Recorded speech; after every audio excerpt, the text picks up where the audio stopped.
Jonathan Taplin es graduado en la Universidad de Princeton en 1969. Trabajó como manager de Bob Dylan y The Band. Produjo las dos primeras películas de Martin Scorsese, Main Street y The Last Waltz. Durante los siguientes 40 años produjo películas, dirigió el grupo de fusiones y adquisiciones de medios de Marilyn Lynch, inició la primera empresa de transmisión de video bajo demanda y fue profesor en la Universidad del Sur de California y director del Laboratorio de Innovación de Annenberg, donde es actualmente su director emérito. Es el autor de los libros Move Fast and Break Things, The Magic Years y The End of Reality, este último editado en español en nuestro país por la Universidad Nacional de Avellaneda. Publicó numerosos artículos y columnas de opinión en The New York Times, The Guardian, The Washington Post, The Wall Street Journal y las revistas Time y Rolling Stones, entre otras. Welcome, Jonathan Taplin.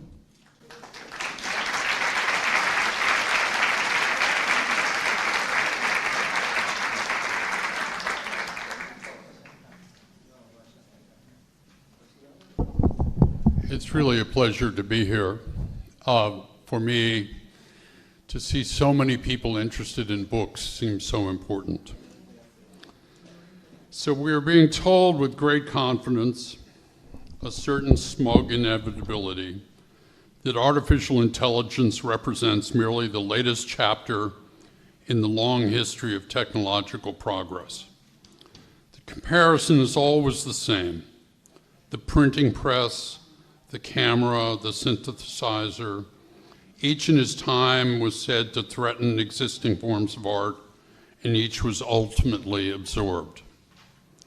But this comparison is not just lazy, it is wrong. It is wrong. What we are confronting is not a new tool. Artists. It is a system designed from the outside to displace them. The distinction matters. A camera does not film in your absence. A synthesizer does not compose without a musician. These tools extend human intention. AI, by contrast, is explicitly engineered to simulate it. And nowhere is this more evident than in the current flood of AI-generated content overwhelming our cultural platforms. On Spotify, thousands, indeed tens of thousands of AI-generated tracks are now being uploaded under the fictional artists' names every day. Perhaps as many as 100,000 tracks per day are uploaded. These are not musicians experimenting with new tools. These are automated systems churning out passable imitations of genres, ambient, jazz, classical, pop, designed to fill playlists, capture streams, and generate revenue. The logic here is brutally simple. Streaming platforms reward quantity. AI supplies it without limit. The result is not a flowering of creativity, but a saturation of noise, slop. Music becomes indistinguishable from its own background.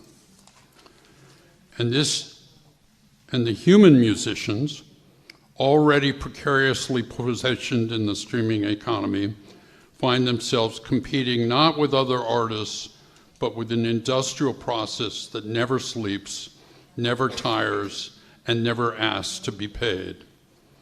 The same pattern is now unmistakable in publishing. Amazon's marketplace is being inundated with AI-generated books, produced at a speed no human author could possibly match. Novels assembled in days, histories compiled in hours, self-help manuals spun out by the dozens. These are not acts of authorship, these are acts of manufacturing. And again, the economic effect is clear.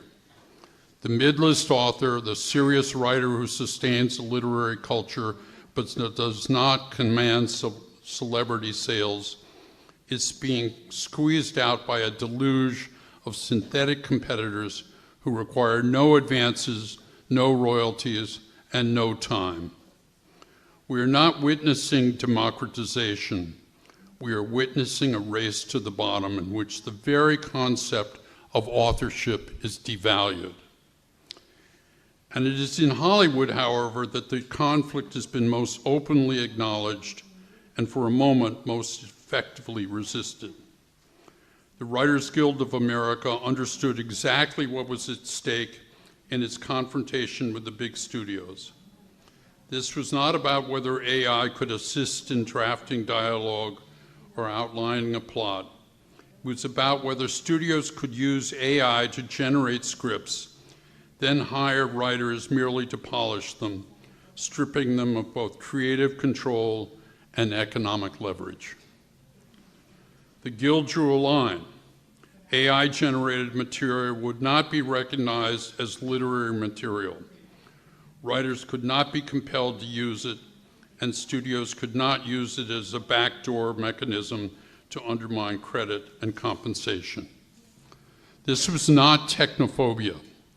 This was self-preservation. The Screen Actors Guild faced an equally stark threat. Studios proposed scanning actors, often background performers, for a single day's pay, then reusing their digital likenesses indefinitely. A lifetime of labor reduced to one-time transaction. And the only way a young actor can get into the Screen Actors Guild was by starting as a background performer and hopefully getting the director to give him a line or two of dialogue. But if all background actors are just bits of a database, there will be no such opportunities. And beyond that, the industry has begun to experiment with something even more grotesque: the digital resurrection of the dead. Actors who can no longer consent, no longer negotiate, no longer refuse, recreated as virtual performers to be deployed at will. We should be clear about what this represents.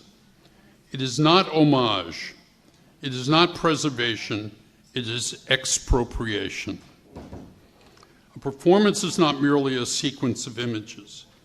It is an act of presence. It simulates that presence in the absence of the person is to convert a human light into a reusable asset. At the center of all this lies a legal and philosophical argument that deserves far more scrutiny than it has received: the invocation of fair use. To justify the mass ingestion of copyrighted works. Traditionally, fair use had a very clear and limited meaning. It allowed for quotation, for commentary, for criticism, a paragraph from a novel, a few seconds from a film, a fragment sufficient to engage with the work but not reproduce it. It was a doctrine designed to balance the right of creators with the needs of a free culture. What it was never meant to permit, what it never has in any serious sense allowed, is the wholesale copy of entire bodies of work for commercial exploitation. And yet that is precisely what is now being claimed. AI companies argue that they may ingest entire novels, entire catalogs of images, entire musical archives, millions upon millions of works copied in full without consent in order to train their models. This, they say, is no different from how a human artist learns. But this argument collapses on inspection. A human being cannot absorb millions of books in an afternoon. A human being cannot reproduce on demand and at scale stylistic signatures of thousands of artists. A human being cannot monetize these reproductions instantaneously across a global platform. The analogy is not just strained, it is absurd. What is being described as learning is in fact extraction, and is the extraction on an industrial scale. The lawsuit between Getty Images and Stability AI brings this issue into sharp focus. Getty alleges that millions of its copyrighted images were copied and used to train Stable Diffusion without permission or compensation. The outputs in many cases bear the traces of those original works, sometimes even reproducing watermarks. If this is fair use, then the concept has been stretched beyond recognition. It no longer protects creativity, it nullifies it. Because if a company may take your work in its entirety, feed it into a machine, and then sell a system that generates endless derivatives of it, what precisely remains of your ownership? We are told that this is the price of progress, that resistance is futile, that the market will sort it out. But markets left to themselves do not generate or preserve cultural value. They optimize for efficiency, for scale, for profit, and in doing so, they tend to concentrate power in the hands of those who already control the infrastructure and the AI companies. That is the deeper pattern here. AI is not simply a technology, it is an economic strategy. It allows those who own the platforms and the models to appropriate the labor of artists at near zero cost, then compete against those same artists with their own work. It is in fact a form of enclosure of the cultural commons itself. The question we face then is not whether AI will shape the future of art. It already is. The question is whether the future will include artists as anything other than new material.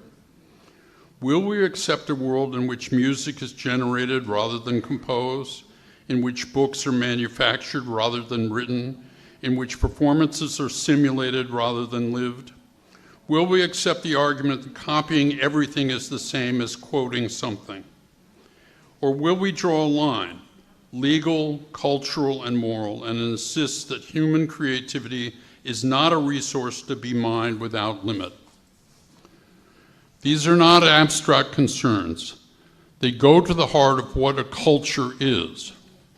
A culture is not simply an accumulation of content. It is a conversation across time between individuals who create, respond, and build upon one another's work. If that conversation is replaced by a system that ingests the past in order to automate the future, then something essential is lost. Not all at once, not dramatically, but steadily, imperceptibly, until the distinction between creation and replication disappears. And when that happens, we may find that we have preserved the form of culture while amplifying it, emptying it of any substance. That is the risk before us. And it is not, despite what we were told, inevitable. Thank you.